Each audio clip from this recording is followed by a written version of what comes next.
Republican Josh Brecheen is the new representative for Oklahoma's 2nd Congressional District in the 118th Congress, of which he's one of nearly 80 new House members. He campaigned on being a protege of retired Senator Tom Coburn, another Oklahoma Republican known for his criticism of federal government spending. He told C-SPAN about the motivational speaking business he turned into a free service after starting to work for Senator Coburn. That is a business that I had early on in my early 20s, and then years later, after getting involved in the heavy equipment business and the cutting horse industry, I went to work for Tom Coburn, who was a United States Senator, and to abide by U.S. Senate ethics, I had to turn that into a free service. And so I began doing lots of free services because U.S. Senate ethics required that. So and it more or less led to the demise of the business long term. Free motivational services? Yeah. So describe what you would do. What kind of advice I would you give to would people? be working in an area, doing what I would normally do, and then I would have a school system that say, hey, would you be willing to do an hour-long assembly for us? And I would offer that for free. And I would tell them that I was there to listen.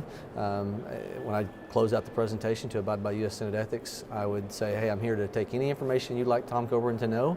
So there's lots of teachers that would, have things to relay. And but I would spend an hour talking about character and vision casting and believing in that young adults at an early age develop 80% of all their strengths before they graduate high school. So I was there to talk about how can we develop those strengths? What decisions are you making that will have a profound impact on your life in the next 10, 15, 20 years?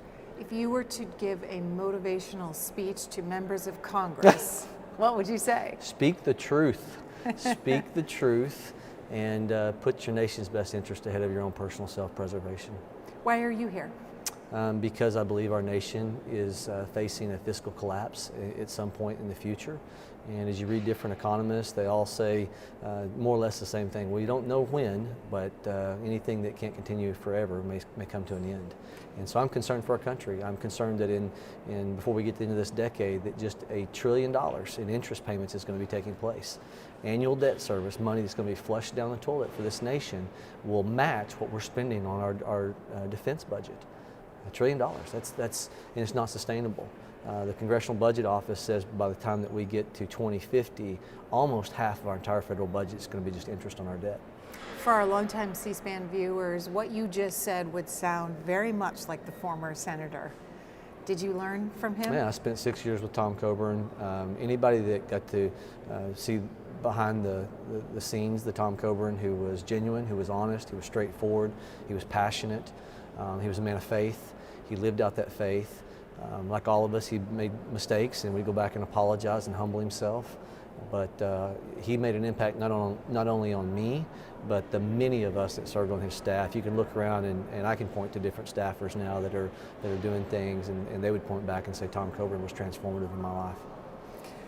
Trace your conservative roots for us. Where do they come from? I come from a family that taught me biblical morality, and out of that derived, because I grew up in a ranching background, and you learn to be efficient, you learn to make do with what you have. So I not only am I socially conservative, but I'm also fiscally conservative. And when I met Tom Coburn, he was talking to those of us that were on his campaign team. I never heard this personally, but he was the type of conservative that would say, hey, past a certain number of staples in the drawer, let's use those again. Let's not throw those away. So, and that's a dramatic example, but in the small things, to make best use of the resources that are in front of you, and taxpayer resources are finite. It sounds like you share faith as well with the former senator. I did, yeah. We, I was close to him, like many of us that were on his staff. I don't want to set myself apart. Many of us that if he saw in you a deep rudder of faith, then it was something naturally that Tom Coburn recognized, because that's who he was. Do you pray every day? Oh, absolutely.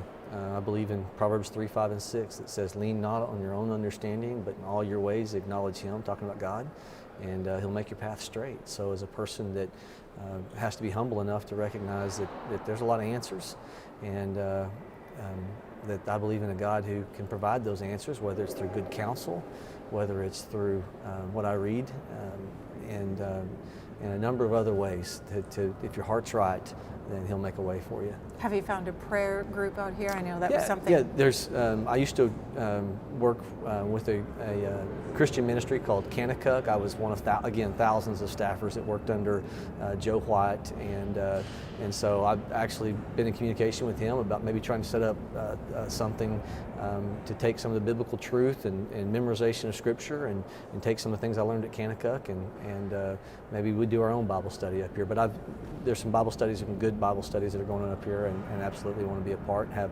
attended one thus far. Why is that important, do you think? I think that George Washington said that both reason and experience forbid us to expect that national morality will prevail in exclusion of religious principles. He wrote that in 1796, and I think the founder of our country was onto something.